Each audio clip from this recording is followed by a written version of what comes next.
Hello YouTube, this is Michael, and I'm coming to you with another review video, first one of 2026.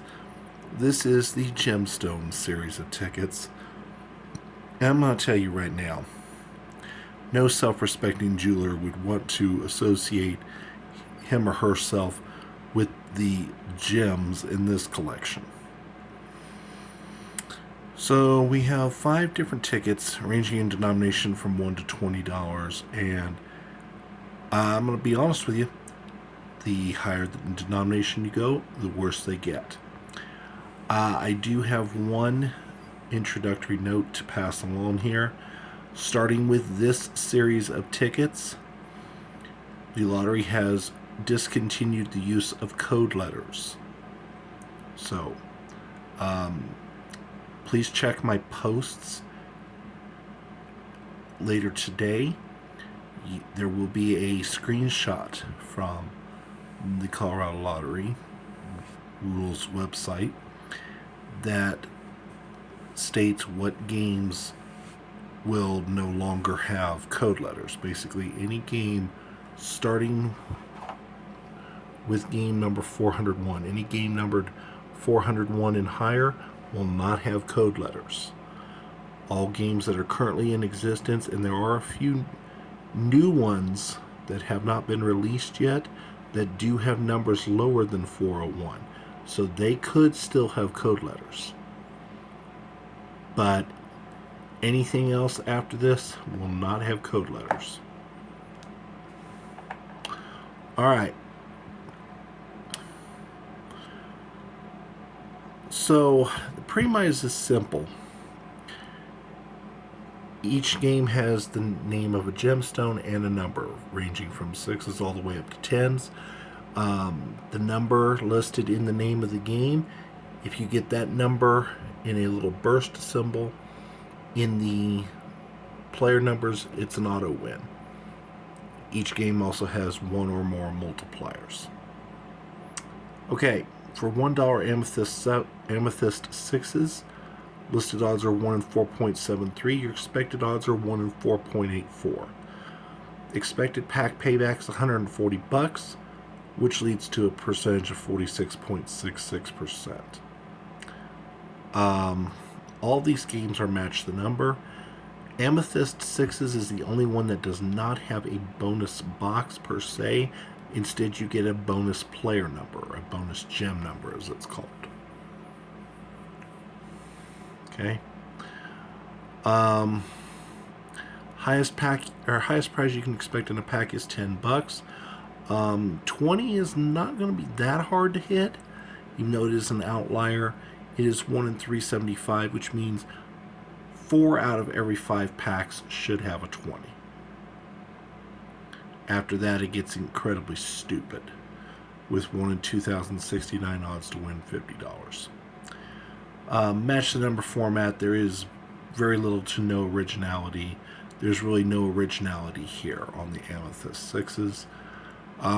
Payback, I did give it a 2.5 out of 5 because 46.66% is decent for $1 a game. Graphics, 4.5 out of 5. My one common knock across the series is that the auto win symbol really doesn't have a gem look to it. It's just a number in a burst. I would have preferred a gem symbol. Playability, it's really simple to play, 5 of 5. Volatility, there's not much of any volatility to speak of. On the $1 level, you do have volatility at the $10 and $50 levels, and also a little bit at the 500 level, but that's so far up the chain that who cares. I give it a 3 out of 5. Total score is 17.5 out of 40, and yeah, that's the best we're doing. It only goes downhill from here. Alright, $2 Sapphire 7s. The 7 is the auto win, and there's a single bonus spot. Get a crown, win the prize. Otherwise, you don't. And then there's a 5 times multiplier. A note about the bonus spot: if you get the crown in it, the minimum you're winning is $10. So don't expect it to happen too often at the $2 level. Alright, list odds are 1 in 4.43. Expected odds 1 in 4.72. 4 prizes of $20,000 available. Oh, yeah. Pack payback $88, which leads to a 44% payback. Very minimal on my threshold of acceptability. Okay, top prize you can expect in a pack is $20. There are 2 10s. Some packs will have 3. The $5 level is so frustrating. It's just over 1 in 20. Which means technically you can only count on having 4 $5 winners in a pack.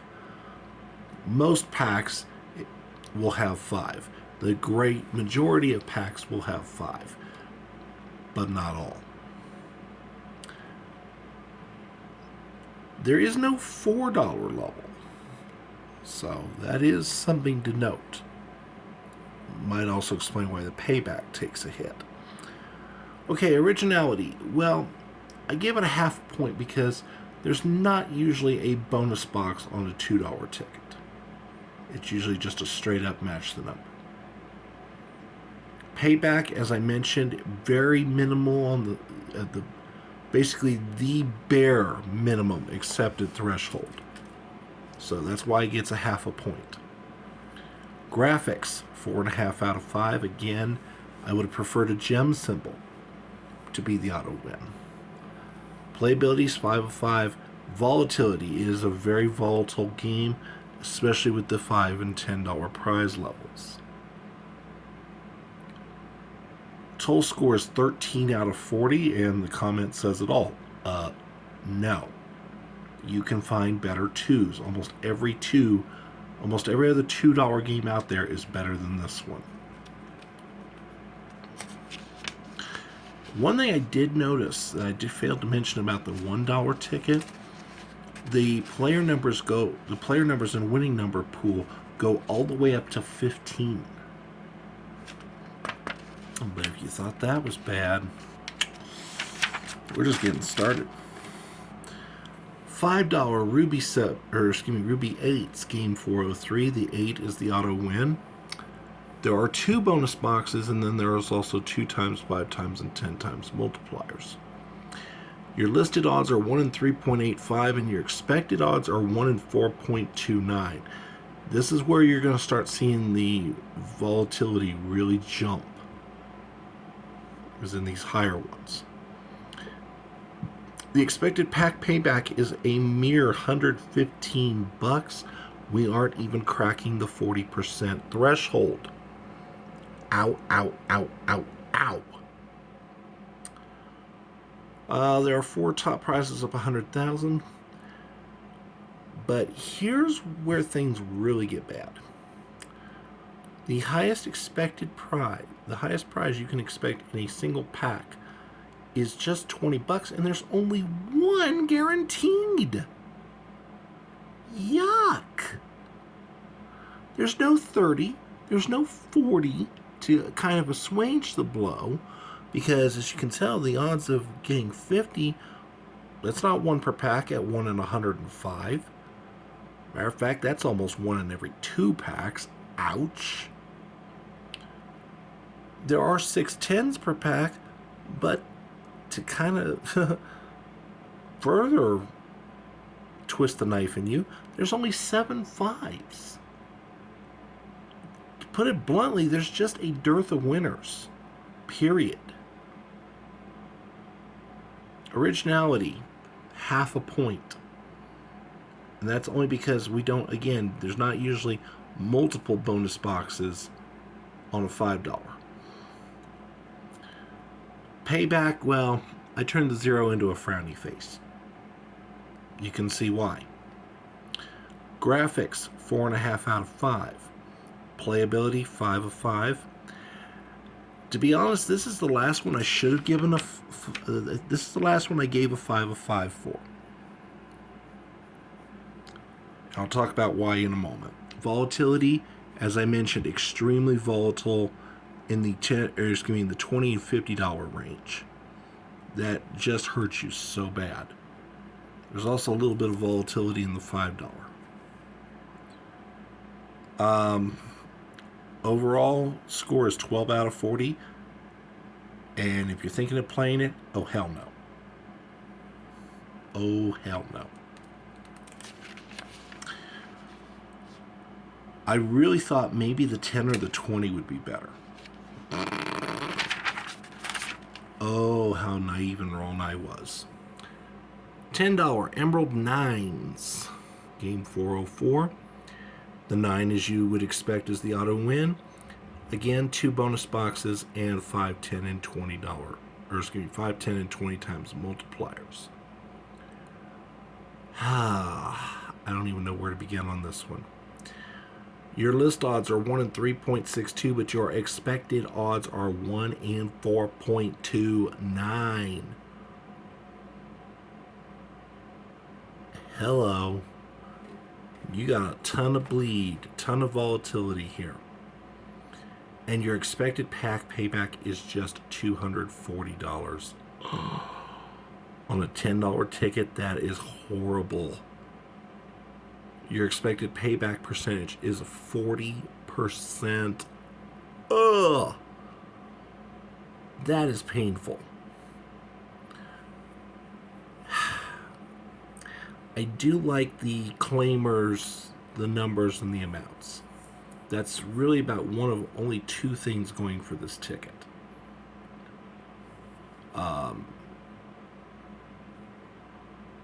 The odds of hitting 1,000 are 1 in 48,000, which is probably one of the better odds I've seen. Odds of hitting 500 are pretty good, 1 in 1,200. However, that's quickly offset by the 200, where the odds are a whopping 1 in 960. Ouch. That's about 3 times as high as normal. Now, what I really do like is the 1 in 38 odds of winning $50. And the lottery kills that enthusiasm by only having 2 additional prize levels, $25 and $10.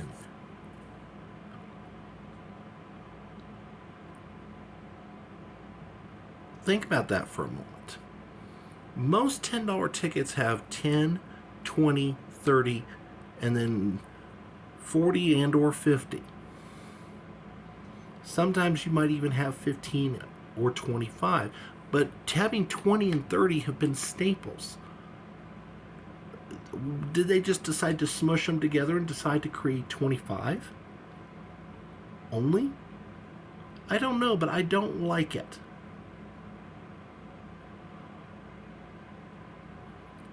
And again, only 14 winners in a pack, which means you've got a really crappy expected odds of 1 in 4.29. Oh boy. There's no originality. Payback, you can see my reaction. Another 0. Graphics are 4.5. Playability, because there are 25 player numbers and they have them all ranged going down vertically, it's going to start blending together, and this is where having no code letters really hurts. Ladies and gentlemen, if you're going to play the Gemstone series, if you're going to continue to play Colorado Lottery tickets going forward, I behoove you, please, please, please, get yourself the app and check your tickets. Or sit by a scanner at your favorite retailer and check them. Something. Because, yeah. And the volatility is just stupid at this point. Really volatile on all the lower levels, basically up to and including the $100 level. I probably should have given it a 0, But because all the levels from 200 and up don't have volatility, I gave it a 0.5.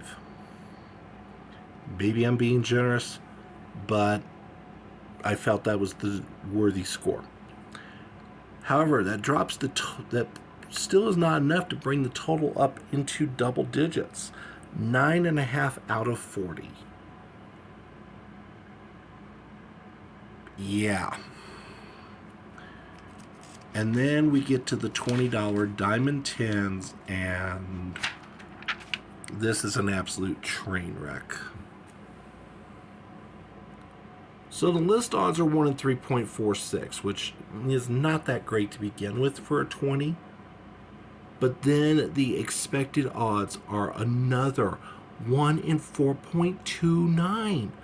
What the hell?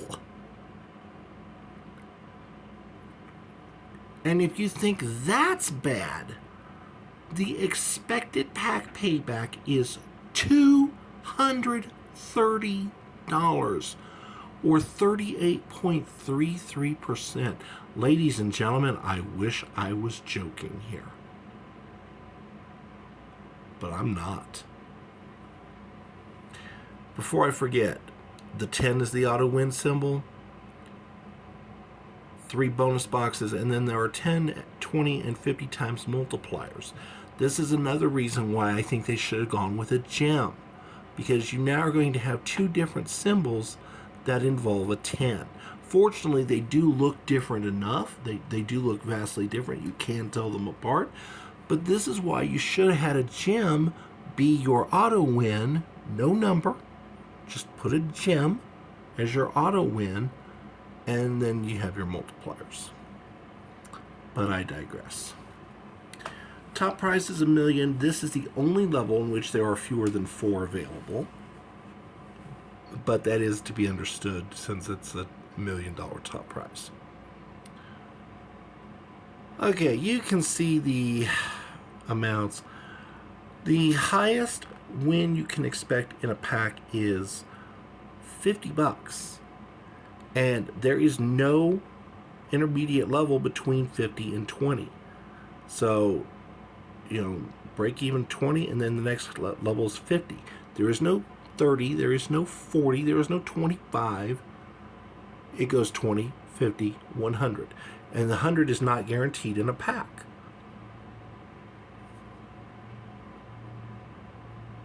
The one and only good spot on the pay table is the $300 level, which is 1 in 388 odds. Originality. I'm going to give my, friend Adrian credit for the idea, because this is the first $20 ticket where let me rephrase that.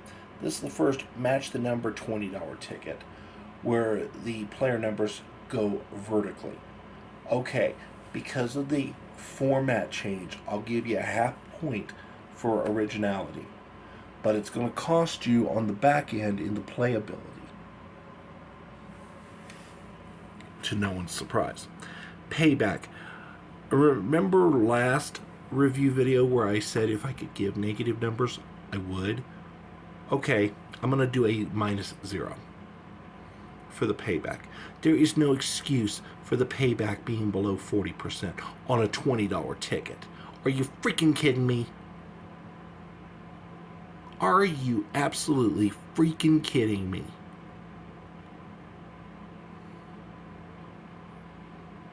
Graphics are 4.5 points as normal. Playability 3.5 with 30 player numbers, and they don't even have them in a straight line going down. They've got it stair-stepped. What I mean by that is and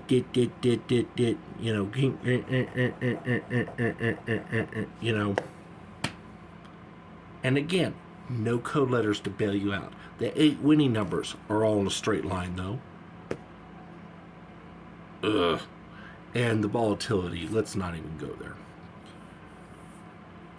total score is 9 out of 40, and seriously, somebody give me a match so I can burn all these tickets. Please. My final thoughts on this series.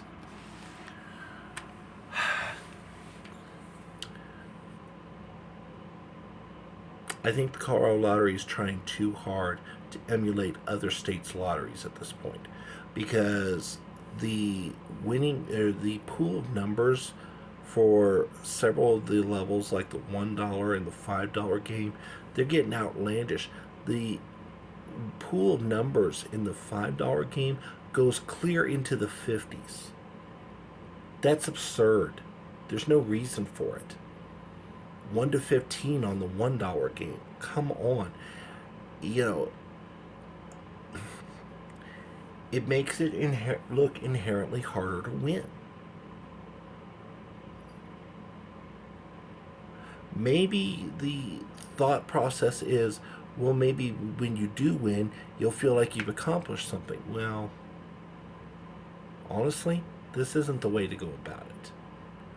The elimination of the code letters is just, to me, a travesty. I know the Colorado Lottery is not going to reconsider its decision, but I'm going to be honest with you. I'm probably going to start changing my game purchasing patterns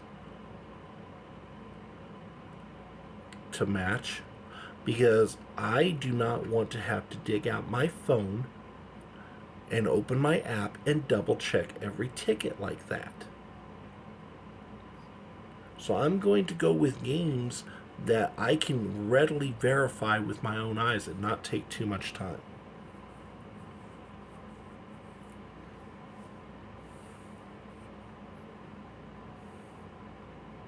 Which means I may end up reducing the amount of crosswords I play. Which is a shame, because I love crosswords. Bingos may go out the window altogether. So we'll wait and see, but right now I don't hold out a lot of hope. Alright. That is this first series of 2026. Hopefully they get better, but something tells me I don't think they will. As always, I thank you for watching. If you like the content, please leave a like, please leave a comment. If you aren't subscribed to my channel as of yet, and you like what you see, why not take a moment and subscribe? It's free, it's easy to do, and it lets me know that there's a place for me out here in YouTube land. It lets YouTube know that, hey, this guy's worthy of being promoted on the algorithm. So, as always, I thank you for watching, and we will see you next time.